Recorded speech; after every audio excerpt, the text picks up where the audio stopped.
Pero vamos a grabar aquí. A ver. Ya estamos grabando. Sí, ya Ok. estamos grabando.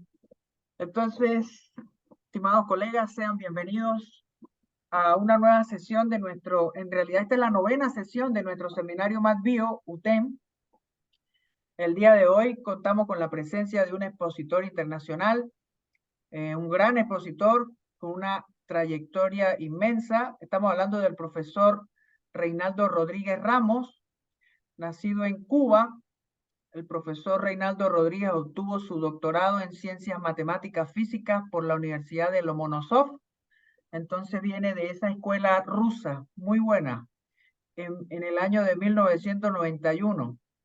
Tiene más de 40 años de experiencia docente, 25 de ellos en universidades de La Habana, fundador y líder del grupo de investigación en mecánica de sólidos de la Universidad de La Habana, elegido académico de número para el periodo 2018-2024 por la Academia de Ciencias de Cuba, Ministerio de Ciencia, Tecnología y Medio Ambiente.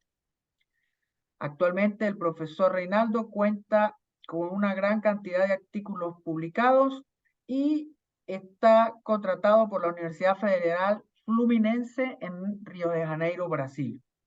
Entonces, estimado profesor Reinaldo, sea bienvenido y puede comenzar con su charla. Más o menos la dinámica o la logística son 40 minutos de charla, 20 minutos de preguntas. ¿Ok? Correcto, está muy bien. Bueno, no sé si pueden ver, estoy tratando de compartir por acá. No, Sí, se ve bien, está compartido, Rey. Está sí, compartido. Entonces, se ve bien ahí todo. sí, Sí, es perfecto. Da para ver las figuras y eso, Sí, sí, se ve bien, es las perfecto. fórmulas, todo. Bueno, pues, bueno, primero que todo, Francisco, a mi amigo y hermano Brito y los demás amigos que estoy conociendo en el día de hoy, agradecido, muy agradecido por darme este ratico con ustedes y que sepan que del lado de acá en este momento hay un amigo y la presentación podría haber sido más breve. Soy igual que ustedes, un profesor, un poquito más viejo, más nada que eso. Y, y bueno, nos hemos dedicado en los últimos años a la parte de materiales compuestos, o sea, a la modelación de materiales compuestos, que tiene diversas técnicas matemáticas. Y, y aquí hoy, como estamos en un grupo de biomatemáticas, vamos a tratar de enfocarnos más a las posibles aplicaciones que hemos tenido en cuenta. Francisco lo mencionó, me debo a una universidad y estoy colaborando en estos momentos por un tiempito en otra, que es acá un posgrado de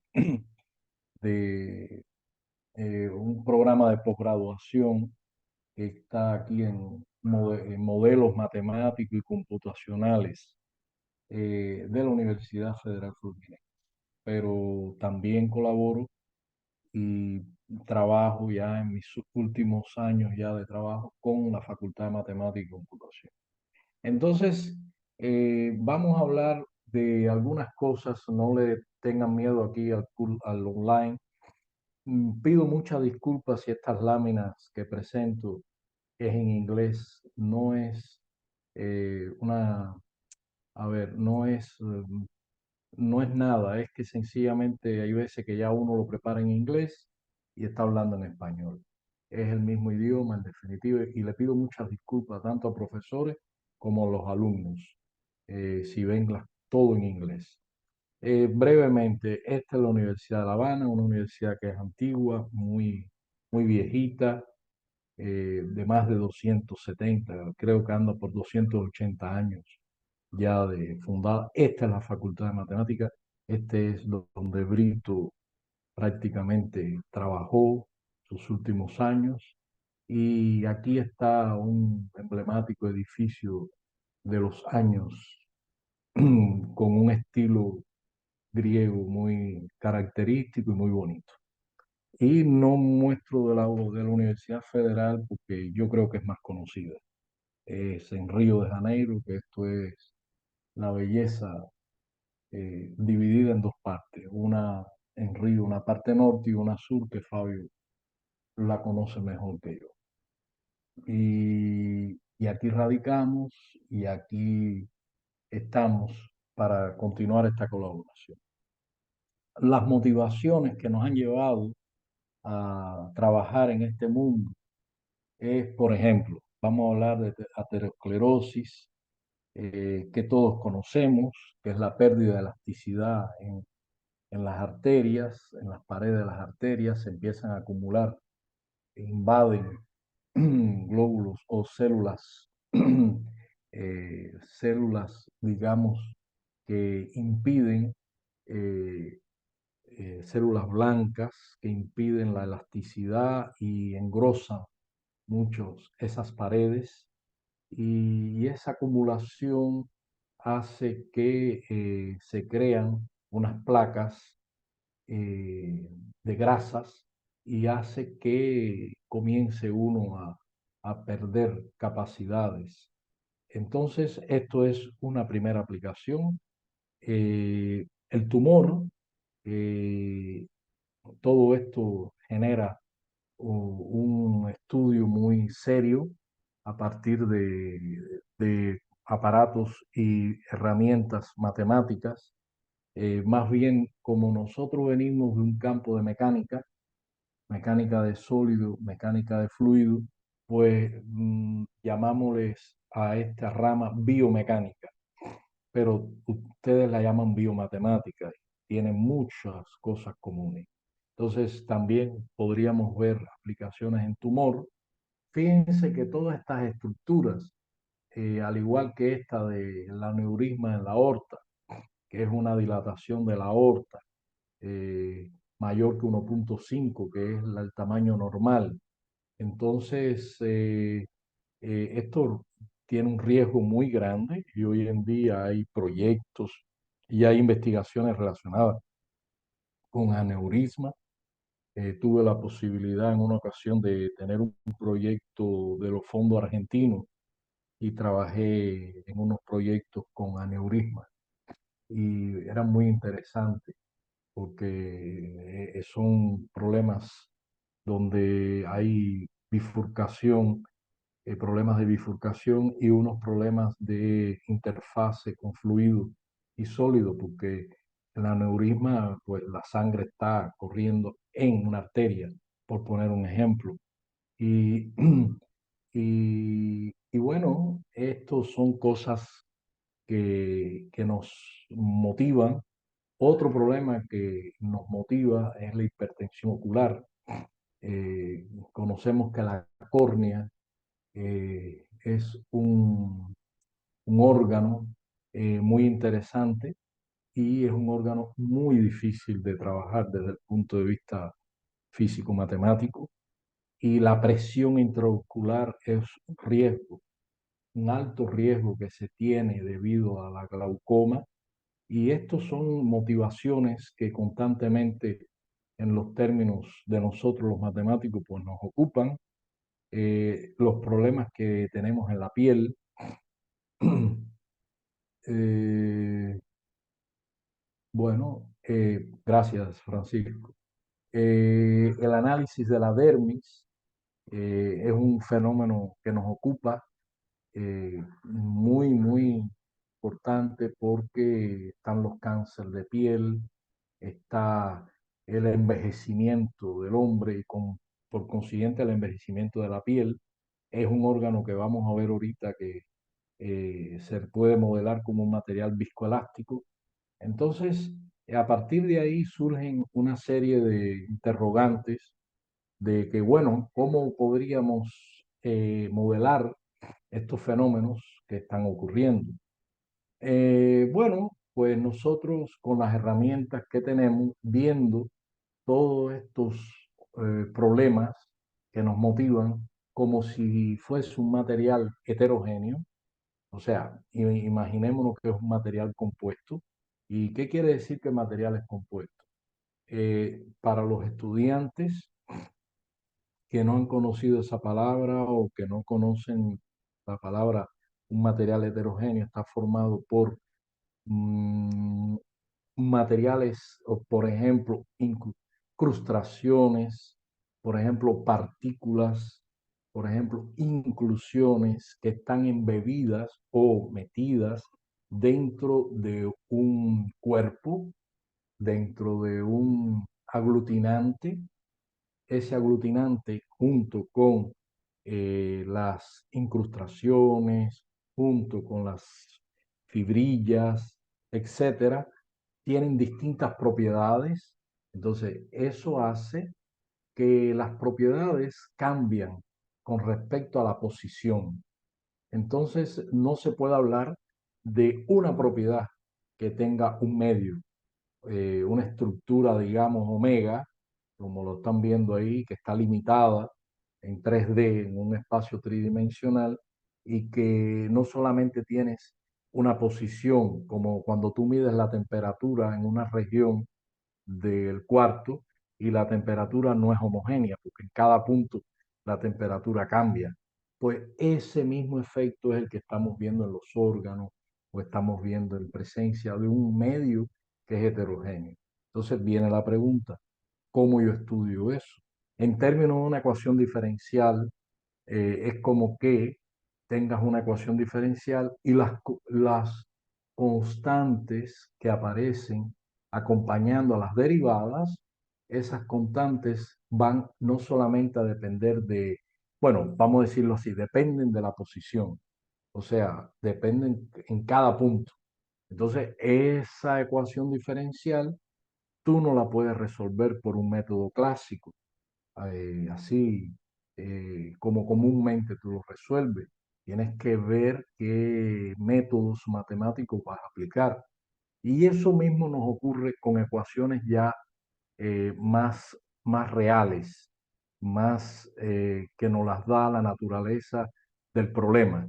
Entonces, por ejemplo, nosotros nos apoyamos de una llamada ley de Hooke, que es esta que está aquí en uno. Esos dos puntos que están ahí es como si fuera un producto doble. Entonces, esa C es un tensor elástico. Entonces, todo esto se maneja en un lenguaje tensorial. Me estoy refiriendo a los alumnos para que me entiendan, y ese lenguaje tensorial es el que nos permite a nosotros simplificar un poco las cuentas.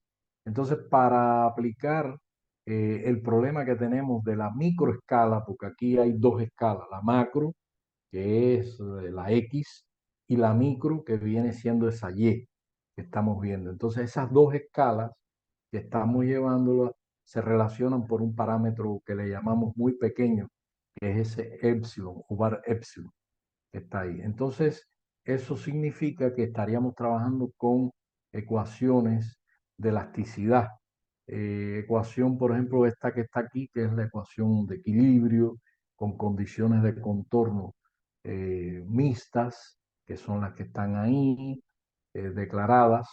Entonces, ese cuadro de ecuaciones de la teoría de elasticidad clásica, si lo lleváramos a un lenguaje curvilíneo, porque en la realidad el mundo que rodea a las aplicaciones no es, mm, no es cartesiano, vamos a llamarle así, eh, como comúnmente hablamos, sino ya es en coordenadas curvilíneas generalizadas, pues tiene esta forma donde esos gamma son símbolos de Christoffel que se introducen.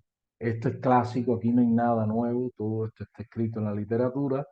Solamente estoy dando la idea para que entiendan de que de alguna manera nos estamos tratando de aproximar a realidades biológicas que existen y con las coordenadas rectangulares no podríamos llegar. Entonces se introduce unas derivadas que hay aquí, que son derivadas covariantes, se hace todo un análisis en coordenadas curvilíneas. Estas son ecuaciones, como repito, las mismas que ya he visto anterior, pero que aquí están ya descritas de una manera muy compacta para poderlas escribir fácil. Y este sería ya por componentes cómo se vería un planteamiento del problema, donde aquí hay como una placa, un medio curvilíneo, se introduce los componentes X1, X2, X3, pero como estamos considerando que todo está en la dirección 3, que es perpendicular, pues esto es para simplificar el análisis del método, y aquí aparece lo que se le conoce como un método de homogenización asintótica que consiste, si lo pudiera decir con pocas palabras para que me entendieran los más alejados de estas técnicas, es que imaginémonos que tienes eh, un platanito, una banana, tienes hielo, tienes azúcar, tienes un poquito de sal, lo agarras en una batidora o en una licuadora, lo licúas y eso te da un exquisito licuado de plátano, donde todas las propiedades han sido batidas y han sido homogenizadas, producto del efecto de la licuadora. Así más o menos esto, desde el punto de vista ahora matemático, tienes una micro y una macro, y la micro y la macro se relacionan por un parámetro muy pequeñito, y eso hace que la estructura que tú tienes original, que es heterogénea, producto de esta homogenización, se convierte en una nueva estructura que le estamos llamando omega techo, que el medio es homogéneo. En términos de una ecuación diferencial, esa A que acompañaba a la derivada, cualesquiera sea, que depende de X, cuando tú le aplicas la homogenización, esa A en un cuerpo o en un dominio determinado va a ser constante. Entonces todo se simplifica y ya tú puedes trabajar con parámetros constantes. Y la base de la homogenización es esta. Se propone una expansión como si fuera un desarrollo de Taylor, lo cual no es así, sobre la base de este parámetro pequeño, epsilon, que está aquí, y a partir de esa propuesta, de esa expansión, se hace todo un trabajo algebraico para distintos órdenes de ese parámetro pequeño, introducen consecuencias y se llega a un problema local, un problema que estaría definido sobre una celda representativa. El que trabaja con elementos finitos entiende lo que es el volumen representativo, que es como si tú estuvieras trabajando en lugar del todo, tomas nada más que un representante y trabajas ahí dentro. Y por eso es que esta ecuación 8 está aquí, que la hemos puesto así directa, es como una ecuación que depende solo de y y es la variable local. La y, esta es la que está dentro de la celda. Entonces tú tienes que resolver el problema 8, encuentras el N1 y una vez que encuentras N1 ya puedes encontrar propiedades que le llamamos nosotros efectivas. ¿Qué quiere decir propiedad efectiva? Que es una propiedad promedio. Y estos símbolos que aparecen aquí entre paréntesis oblicuos son promedios. Promedios que sería 1 sobre el volumen del integral